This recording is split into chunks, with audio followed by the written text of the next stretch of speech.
Hello বন্ধুরা, তোমাদের সাথে আমি শৌফিক। তো বন্ধুরা, তোমরা ভাবছো আমি কোথায় যাচ্ছি? আমি যাচ্ছি কলকাতা। কলকাতা আমার দিদির বাড়ি এবং সেখানে কিছু কেনাকাটা রয়েছে, আমার বিয়ে রয়েছে তার জন্য। তো আমি শিয়ালদায় নেমে লোকাল ট্রেন ধরে নিয়েছিলাম। লোকাল ডানকুনি লোকাল, যেটা 4:36 ছিল, সেটা শিয়ালদা থেকে ছাড়বে। প্রথমে সকালের দিকে ট্রেনগুলো পুরোই ফাঁকা থাকে, কোনো অসুবিধা হয় না। তো সেদিন আমি চলে গেছিলাম দক্ষিণেশ্বরে। তো বন্ধুরা, দক্ষিণেশ্বরে সকালবেলা নেমেই আমি সেখান থেকে আবার কিছু কাজের জন্য আমি উদ্দেশ্যে রওনা দিয়েছিলাম শিয়ালদার উদ্দেশ্যে। পাশে দেখবে মেট্রো লাইন, মেট্রো ধরেও আমরা যেতে পারতাম, কিন্তু মেট্রো ধরে গেলে আমাদের কিছুটা প্রবলেম হতো, তাই আমরা লোকাল ট্রেন ধরে সেখানে দাঁড়িয়েছিলাম। এবং পাশ দিয়েই তোমরা দেখতে পাচ্ছ আপ ডানকুনি লোকাল যাচ্ছে।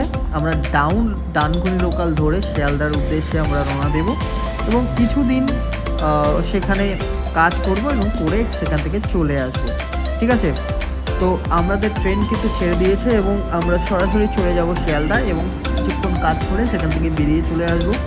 পরের দিন আবার আমাদের আর একটা কাজ রয়েছে, কিছু কেনাকাটা রয়েছে। তো 11:22 নাগাদ আমাদের ট্রেনটা ছেড়ে দিল। আমরা সেখান থেকে চলে যাব এবং সেখান থেকে আমরা কিছু কাজ করে বেরিয়ে চলে আসবো। নেক্সট পরের দিন আমাদের অনেকগুলো কাজ রয়েছে, সেই কাজগুলো আস্তে আস্তে কী করতে হবে না করতে হবে সেগুলো কিন্তু তোমাদের দেখাবো। তো নেক্সট দিন বন্ধুরা আমরা গেছিলাম নেক্সট ডে সোদপুরে আমাদের কিছু বাজার করতে যাওয়ার জন্য আমাদের টাইম ছিল, সেই কারণের জন্য আমরা সেকেন্ড দিন কিছু কেনাকাটা করার জন্য আমরা সোদপুরে গেছিলাম। তো আমি অটো ধরে নিয়েছিলাম, অটো চলছিল, তো অটো ধরে আমরা সোদপুরে যাচ্ছিলো। আমার সাথে রয়েছিল আমার দিদি, মেসো, মাসি, সকলে মিলে খুব মজা করে আমরা যাচ্ছিলাম সোদপুরের দিকে। আমাদের সকলে হাঁটছিল, পেছনের দিকে দিদি এবং মাসি আসছিল, আমি সামনের দিকে ভিডিও করছিলাম। তো যথারীতি আমাদের কিন্তু খুব মজা করেছি সেদিন। আমরা প্রথমে কোথায় যাব সেটা তোমাদের জানাবো। প্রথমে আমরা যাব জুডিওতে। জুডিওটা সোদপুরের কিছুটা অনেকটা আগে যেতে হয়, আমাদের ট্রেন্ডস এবং ম্যাক্স পার করে গিয়ে আমাদের জুডিওতে যেতে হয়। তো আমরা জুডিওর উদ্দেশ্যে আমরা কিন্তু যাচ্ছিলাম। তো খুব হাওয়া ছিল আর সেদিন রোদ ছিল, সেই কারণের জন্য আমি জ্যাকেট পরিনি। তো জুডিওতে গিয়ে আমরা কী কী পেয়েছি সেটা তোমাদের দেখাবো, অবশ্যই দেখাবো, এবং কী কী কেনাকাটা করেছি সেটাও তোমাদের অবশ্যই জানাবো। তো বন্ধুরা, তোমরা সামনেই দেখবে বাঁদিকে রয়েছে জুডিও। সো এই যে জুডিও, এখানে খুব কম দামে জিনিসগুলো পাওয়া যায়। আমরা সরাসরি চলে যাব এবং তার সঙ্গে জুডিওতে গিয়ে কিছু জিনিসপত্র আমরা কিনবো। এখানে মেনলি যে জিনিসগুলো পাওয়া যায় তার প্রাইসটা অনেকটা কম হয়, কারণ এই যে জুডিওটা পুরোপুরি টাটা।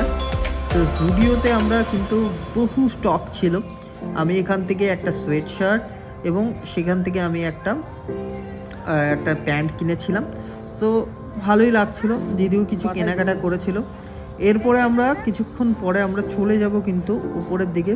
এখানে নিচে লেডিস কাউন্টার ছিল আর ওপরের দিকে মেন্স, এখানেও লেডিস ছিল, কিছুটা উপরে গেলে আবার মেন্স কাউন্টার আমরা পেয়ে যাব।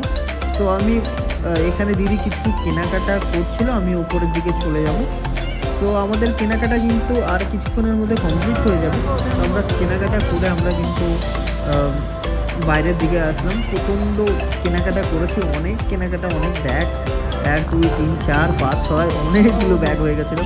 সো তোমরা দেখতে পাবো পাশেই চলে যাচ্ছে দাদা বৌদির বিরিয়ানি। সোদপুরে যে সেন্টারটা রয়েছে দাদা বৌদি, সেই বিরিয়ানির কিন্তু সেই গন্ধ বেরোচ্ছিলো সেই সাইড থেকে, সেটাই দেখলাম। এরপর আমরা চলে যাব ম্যাক্স এবং ট্রেন্ডসে গিয়ে আমরা কিছু কেনাকাটা করব। কেনাকাটা করে আমরা সোজা চলে গেছিলাম শ্রীনিকেতনে, যেখান থেকে আমার পাঞ্জাবি, আমার কিছু ড্রেস আর দিদি একটা শাড়িও কিনেছিল। সো সেই কারণের জন্য আমি সেখান থেকে আমরা পাঞ্জাবির কালেকশন দেখলাম এবং সেখানে স্যুটের কালেকশন দেখলাম, সমস্ত কিছু কমপ্লিট করে ফেললাম। তো তোমরা দেখতে পাচ্ছ যে আমাদের কতগুলো বাজার হয়েছে। সিলেদাসে গেছিলাম কিন্তু ভিডিও করতে ভুলে গেছি, তো এতটা বাজার করে ফেলেছিলাম, অনেকগুলো 7-8টা ব্যাগ হয়ে গেছিলো।